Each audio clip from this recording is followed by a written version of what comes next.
Okay. प्रथमतः सर्वांना जय श्रीराम. जिल्हा परिषद आणि पंचायत समितीच्या निवडणुकीच्या निमित्तानं प्रथमतः सर्व मतदार बंधू भगिनींचं या ठिकाणी मी आभार मानतो. कारण माझ्यासारख्या छोट्या कार्यकर्त्यावरती दाखवलेला हा विश्वास खऱ्या अर्थानं सार्थ ठरवण्यासाठी या ठिकाणी मी आगामी काळामध्ये प्रयत्न करत आहे. जरी या ठिकाणी माझा पराभव जरी झाला असेल तर भारतीय जनता पार्टीचा तालुका अध्यक्ष या पदाची जबाबदारी सांभाळत असताना सर्वसामान्य कुटुंबाला न्याय देण्यासाठी जी यंत्रणा लागेल ती भारतीय जनता पार्टी परिवाराच्या वतीनं या ठिकाणी आम्ही नक्कीच या ठिकाणी पूर्ण करू. माझा सर्वसामान्य कुटुंबाला आधार देण्याचा जो अजेंडा आहे तो कायमस्वरूपी तसाच राहणार आहे. आपण पाहिले की ही निवडणूक लढत असताना धनशक्ती विरुद्ध जनशक्ती असंही म्हणायला हरकत नाही.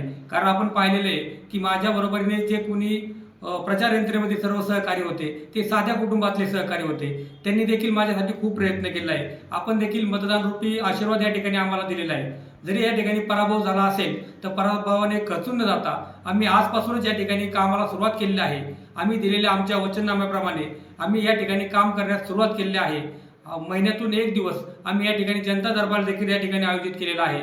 त्या जनता दरबारमध्ये शासनाच्या असणाऱ्या असंख्य योजना त्याचप्रमाणे सर्वसामान्य असणाऱ्या अडचणी त्या अडचणी सोडवण्याच्या दृष्टिकोनातून या ठिकाणी प्रयत्न केला जाणार आहे. मी आपणाला या ठिकाणी आवाहन करतो, जरी माझा पराभव झाला असेल तरी मी खचून न जाता मला सर्वसामान्य परिवाराला आधार देण्याच्या दृष्टीने ज्या ज्या गोष्टी करायला लागतील त्या गोष्टी या आगामी काळामध्ये मी करणार आहे. आणि आपण मला या ठिकाणी मतदार रूपी जे आशीर्वाद दिलाय त्या सर्व मतदारांचं या ठिकाणी मी आभार मानतो. धन्यवाद.